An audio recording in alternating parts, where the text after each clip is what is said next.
Hey guys, I am about to do a super long haul video. I am going to try to talk really fast through these. I have something like 20 books here, and if you hear jingling of collars, or bells rather, that would be some cats that are going to be coming in and out of my room.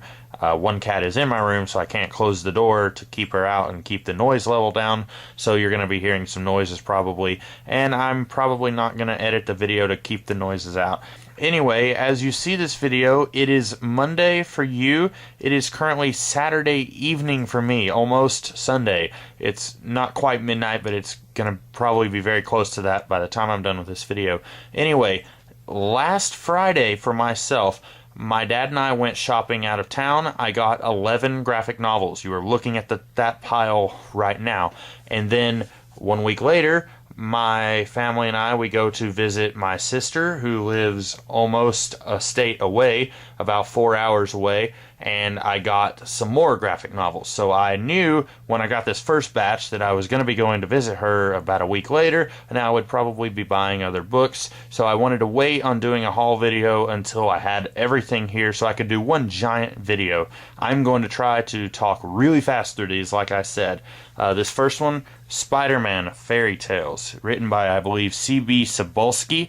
This is 4 standalone, unconnected Spider-Man fairy tale stories. That's what it is. Each one is kind of done in a different style. So, like, the first one is see, you hear a cat. The first one is Little Red Riding Hood with Spider-Man. The fourth one is basically a reverse Cinderella with Spider-Man, etc. The second one is like an African story about Anansi, and the third one is like a Japanese story.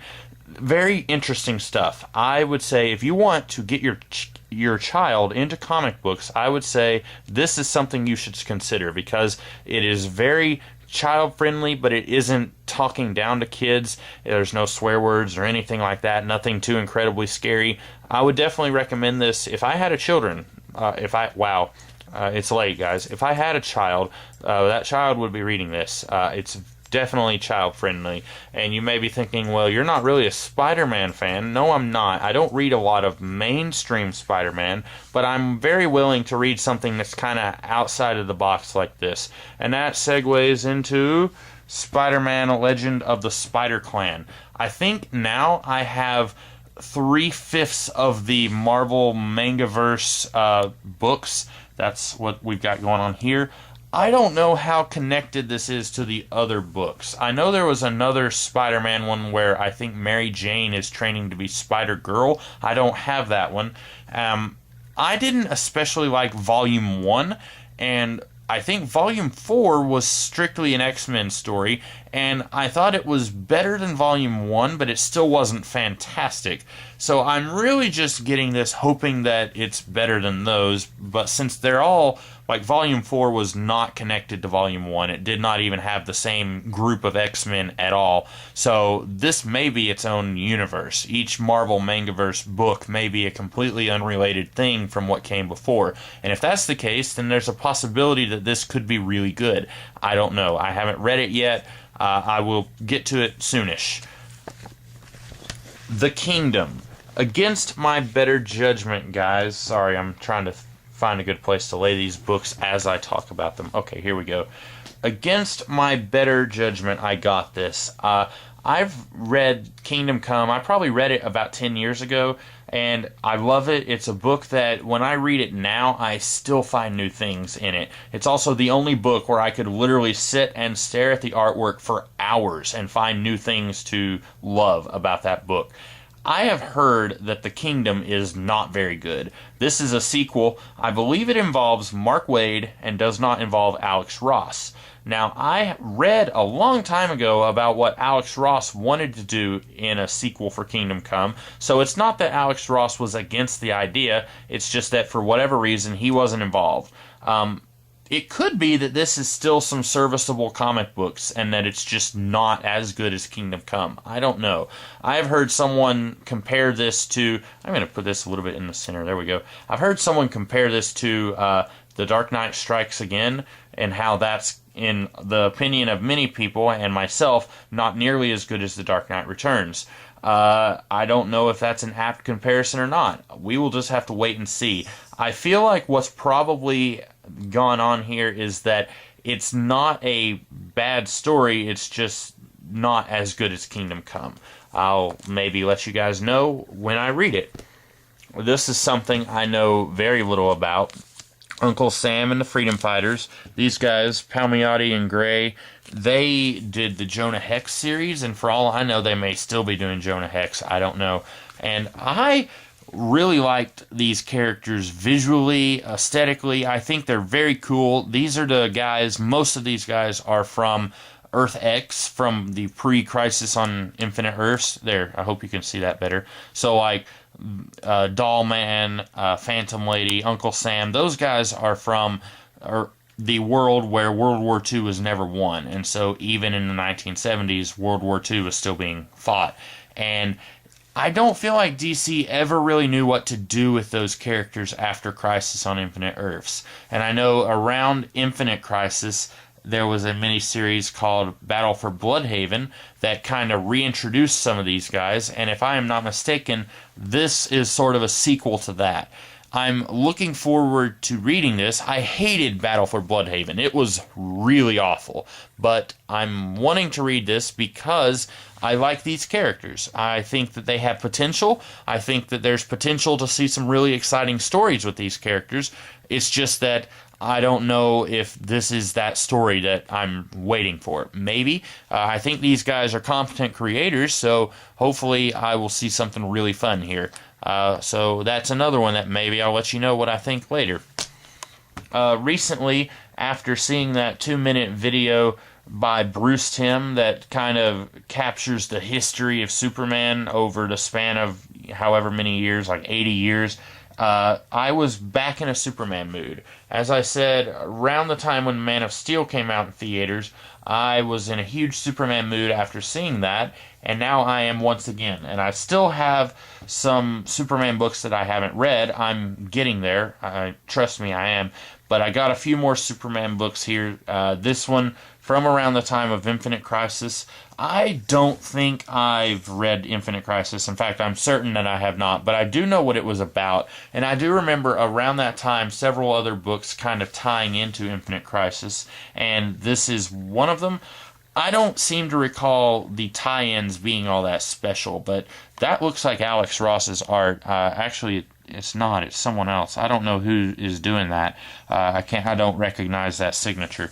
But hopefully this is good. Hopefully I am proven wrong. It looks like we've got a Justice League throwdown here because there's Batman in the background, and then these two Herculean Titan-esque characters are having a little smackdown, if you will. Maybe it'll be good. And then you may recall a while back I did a review of, I guess it was the first volume in Greg Rucka's run on Superman that was called Unconventional Warfare. And as you recall, if you saw that video, I really enjoyed that book, and I told myself I was definitely going to seek out the rest of Greg Rucka's run. This, if I am not mistaken, is the next volume in his run. I don't know how long his run lasted, but I really loved what he was doing here, and I don't remember if he had another run later on around the time of New Krypton, because this was from before Infinite Crisis. This is like 2004, and then if I'm not mistaken, he had another run on Superman later on after Infinite Crisis. So it's possible that once I've read this run, I'll have to go and seek out those other books that he did. But I'm definitely looking forward to this, and if it's even in the same ballpark as Unconventional Warfare, I am definitely in for a treat. So definitely going to be excited to read that. As you guys know, I have spent something like an hour and a half showing off my Batman books. I have a lot of Batman books, not nearly as many as I have in my X-Men collection, but I love Batman quite a bit, and I've more or less been on a crusade to try and get all the Batman books I can. I don't know how. That's probably not going to work out for me. Eventually, I'm going to hit a brick wall there where every time I see Batman books in a store, it's books that I already own. This is one that I didn't own. Kelly Jones is an artist who doesn't really work for me. I think he's got a very atmospheric style. I think he works really well on covers. This is a very beautiful, very dark, moody cover. I don't think he's especially good on sequential artwork. There are times when he is drawing something and you're not even sure what you're seeing. And that's going to be what do you call it? A con, if you will. As far as pros and cons, that is a con. But I really like Doug Monk, I don't know how to pronounce his name. I've liked what he's done in the past, and I think these two collaborated on an Elseworld story that was like Batman versus supernatural creatures. I don't know what this is about. It may be similar to that, but it's Batman, so I got it. And I hope I enjoy it. Usually with Batman, I do. Very rarely do I read a Batman story where it is just so appallingly bad that I wish I had never read it. Even the ones that are just kind of okay are not awful. So I'll probably will enjoy this. This is a Legion of Superheroes book. Let's see, Enemy Rising. I literally can't tell you much about this. It's written by Jim Shooter, and it's drawn by Francis Manapul, who, the last I heard of that guy, he was writing and drawing The Flash, I believe. So I want to like the Legion. I've made that clear many times before. The big problem I have with the Legion is that it's been rebooted like 4 times, and so every time I pick up a Legion book, it has an entirely different history and backstory than the previous ones that I've grown acquainted with. So it's like having to get to know a friend all over again every single day. It's like that. I want to love this series and this franchise, but it is so very hard. DC does not make it easy, but I'm hoping to enjoy this anyway, because most of the Legion books that I've read, I really did enjoy. It's just that there's not any consistency to any of them. I don't even know when this is from. If this is from the late-ish 2000s, before the New 52, or if this is from like the 90s. These costumes look like they're kind of from the late 90s. I don't know. So I'll find out when I read this. This is Grant Morrison and Mark Millar.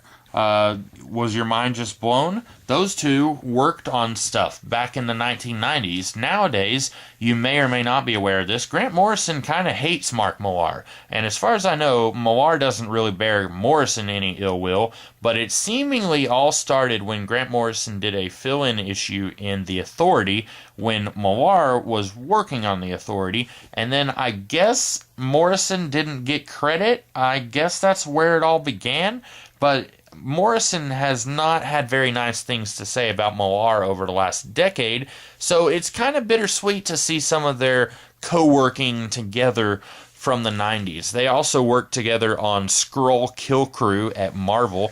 I didn't really like Skrull Kill Crew, but it's also been years since I read it. And I tried reading this maybe 2 years ago. My library had it, and I checked it out. And I had checked out many books, so I didn't get to finish reading it. And I remember liking what I read, but I didn't get very far into it. And so I bought this. This wasn't very expensive, less than $10, I think. I will probably enjoy it. I think I've liked some of the early work of Mark Millar. He is a guy who is very hit or miss with me, and when I say hit or miss, I mean 80% of the time he is miss, and the other 20% of the time he really knocks it out of the park.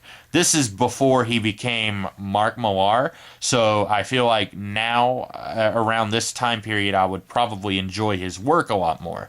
And I am a huge Grant Morrison fanboy, so we will see if I enjoy this. I have read Morrison's entire JLA run, where Aztec is a character in that series, but if I don't know if you could call this a criticism or not, but Aztec doesn't especially feature in that series very much. He is in it, but he's not in it a lot. So I'm looking forward to really getting to know this character a lot more in his own solo run, which is very thick, as you can see.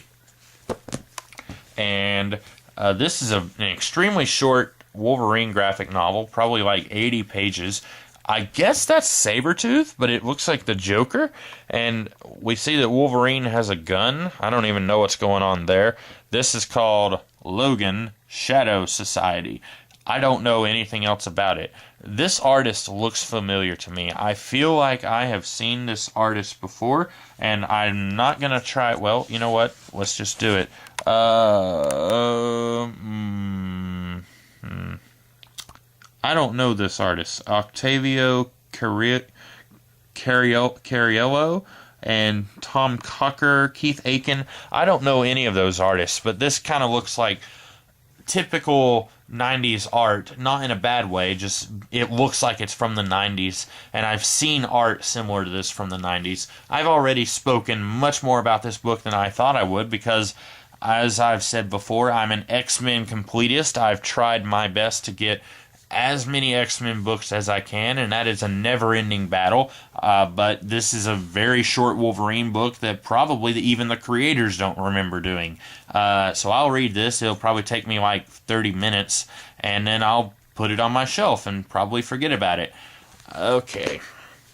Elektra, Wolverine, the Redeemer.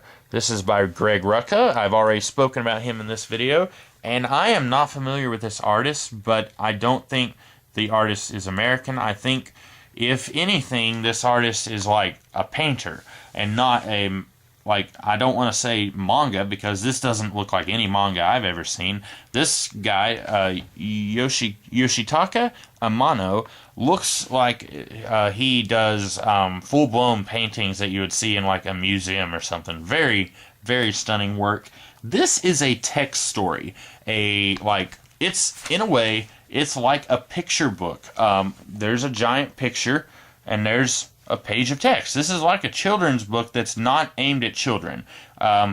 This is pretty heavy stuff. It's for adults. I will just say that. I don't want to say if you like Wolverine to get this, because this is not a typical Wolverine story. This is not, an action movie where Wolverine is fighting someone with super strength and an adamantium skeleton. This is not that. This is very low-key. Wolverine as a character feels very true here.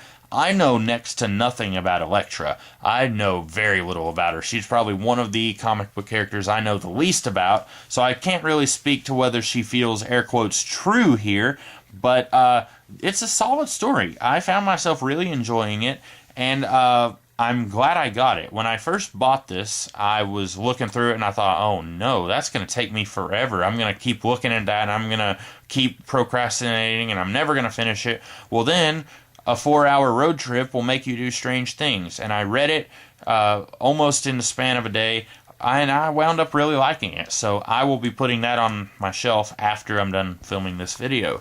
And that is everything that I got a week ago. So now you'll be seeing everything that I got in the past day or so. This is more or less in order. So like all that was what I got a week ago. Here is two books I got at the local comic book shop where my sister lives. I won't be going to that shop very much more because soonish my sister will be coming back home.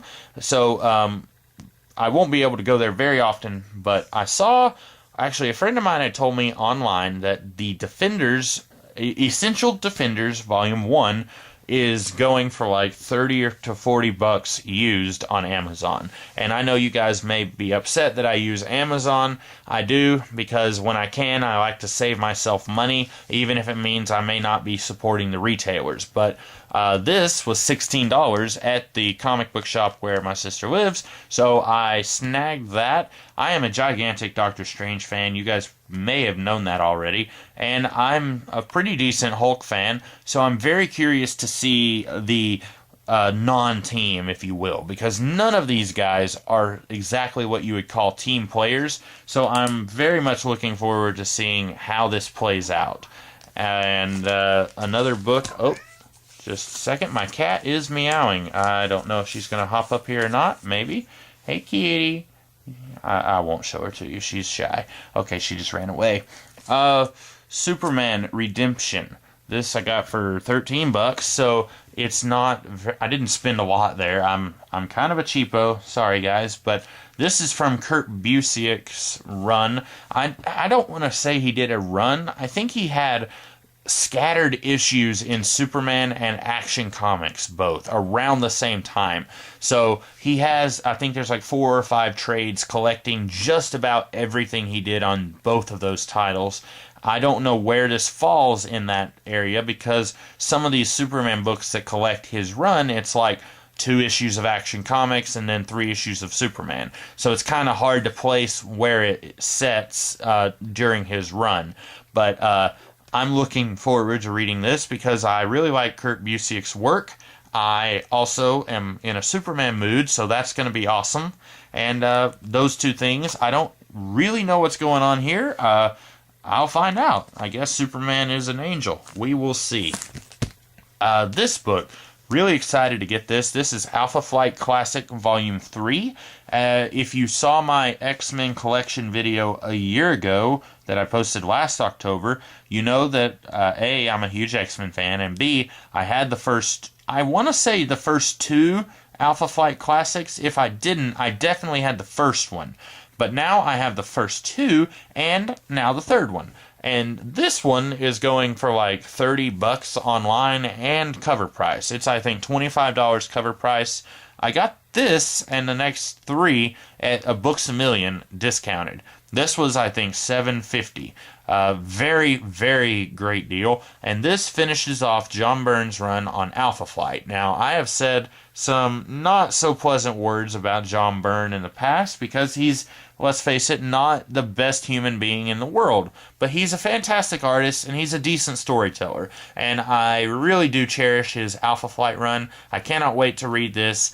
I really hope that Marvel collects what came after his run. I feel like they're not going to. I feel like what they do when they collect a well-known run on a series, if what came after is not as well known, they tend to try to ignore it. So I feel like they are not going to collect Bill Mantlow's Alpha Flight, which disappoints me because I want to have that whole series in trade, and I don't want to spend years of my life hunting down the back issues. So hopefully the first of many more Alpha Flight books, or rather the third of many more Alpha Flight books. But this is a very thick book and a very good deal for $8. Okay, this is something that I have been told by the same friend who cued me to go get that Essential Defenders book. He is a huge fan of Uncanny XForce, and he has told me that this book is not worth the paper that it was printed on. I am a huge fan of Cullen Bunn. I really like The Sixth Gun. It is my favorite comic book that is being produced right now, and I want to love this. But I've been told that this is not that good. It was only $7.50, so not a big expenditure, if you will. So if it ends up being bad, well, then it'll end up being bad. But I currently have the entire Rick Remender Uncanny X-Force series. I finally got the final volume of that in the mail today, so I'm super excited to be able to start reading that series. And since I'm a completist, I will go ahead and read this too, since this is loosely associated with that series. It's got the same team from that series. So we will see how this holds up. Maybe it's not going to be that bad because I'm expecting the worst. This I think I got for less than $5. It's Astonishing Wolverine and Spider-Man and Wolverine, I can't read today, by Jason Aaron and Adam Kubert. Now, the Kubert boys, or I call them boys, they're middle-aged, they're older than I am. The Kubert brothers are pretty decent artists. I know not everyone likes their work, but I do. And this is X-Men adjacent, so it's something that I figured I had to get, and for $5, that's cheaper than I could have got it online. And so we'll see how this goes. The last Wolverine Spider-Man book team-up thing that I read was really awful, so maybe this will be better. It's by Jason Aaron, so I tend to think it will be better, and we'll see what I get with that. The final book that I got at the Books A Million, The Eternals by Neil Gaiman. Now, I've already read this. it was pretty good. I had been holding off on this because I wasn't really familiar with the Eternals, and I like Neil Gaiman okay. I don't like him as much as some of his other British counterparts like Morrison or Moore or even Warren Ellis. I like him a little less than those guys. His work, that is. But I saw this for $8 and I thought, you know what? I'm going to get it. And I ended up really liking it. The story is fantastic here. The backstory is really interesting. It makes me very interested to read some of the literary influences on both Jack Kirby and Neil Gaiman. There's one book that's mentioned like 6 times in these pages that I'm going to go check out someday. And I really like this. That's about all I can say. It did have a couple of minor plot problems, and there's one kind of overall theme that Neil Gaiman mentions in the afterword. It's actually an interview that he did that's collected in this book, and he seems to think that he has accomplished something with this book that I don't necessarily think that he has.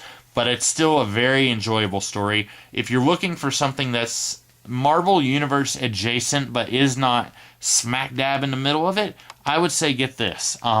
If you've read Matt Fraction's run on Uncanny XMen, without spoiling too much, there is something in that run that is in here. It happens here, I guess I should say.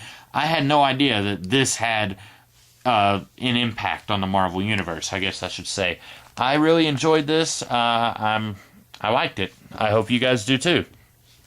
This is the 5th Ultimate edition of Ultimate Spider-Man, so it's essentially the 5th year of Ultimate Spider-Man. This is actually 6 issues of the main Ultimate Spider-Man title, and then the 7-issue Ultimate 6 storyline, which was basically another Ultimate Spider-Man arc, but it was in its own miniseries. So, I don't understand why that had to be its own miniseries separate from the Ultimate Spider-Man title, but it was. So I'm happy to get this. I have the first 4 years of Ultimate Spider-Man. I would like to keep getting them in these Ultimate collections, but I know eventually that's going to be a problem, and they're not going to keep going with these, like, let's put a year out at a time. But it's more convenient for me. I don't have, hundreds of Ultimate Spider-Man trades. It's more bulky and easier to look at, if you will. I need to hurry because I'm pretty sure this camera sort of does a reboot thing after 30 minutes. Battle Gods. I don't know anything about this, but on somewhere, I guess the back, it's as if Jack Kirby turned Chariots of the Gods into an arcade fighting game. Chariots of the Gods is the literary influence on the Eternals. I poo you not, like 9 times in that Eternals book, they mention this novel by some guy that came out in like the 60s. And now I'm finding out that it is apparently the influence on this Dark Horse quasi-manga. It's sort of manga-y, and I got it because I got this everything, this Ultimate Spider-Man book, this, and this last book. I got all 3 of them at the warehouse on the way home, and I didn't have a whole lot that I was getting. They didn't have a lot of stuff there that I was really interested in, so I got this on a whim. It was like $4. That's pretty much as you would pay for a single issue today. So money well spent, even if it ends up being just kind of okay. It's a really thick book too, as I was alluding to. I hope that I enjoy that, so I'll let you guys know, maybe. And this last thing is Kieran Gillen, I guess the beginning of Kieran Gillen's solo run on Uncanny XMen. What happened was, during Matt Fraction's run, Kieran Gillen kind of eased his way in and was co-writing for a little while, and then Fraction left the book, and then Gillen was solo writing. This is the final volume of the original Uncanny X-Men series, and then after this, I think Kieran Gillen relaunched Uncanny X-Men, and there was another 3 volumes before that series ended, and then Brian Michael Bendis relaunched Uncanny X-Men. I am kind of meh on Kieran Gillen. What little I've read and heard about does not excite me, but again, I'm an X-Men purist, And this being a tie-in to Fear itself really does not excite me, because I'm not a gigantic fan of the Fear itself storyline, as you would know if you have seen my review of Fear itself. And that's all I got, guys. I am really cutting this close because, according to my camera, I have about 20 seconds until it hits the 30-minute mark. So that's all I got over this weekend and last weekend. I hope you guys enjoyed this video, and I will see you guys tomorrow with a different kind of review. I'll catch you later. Have a great day.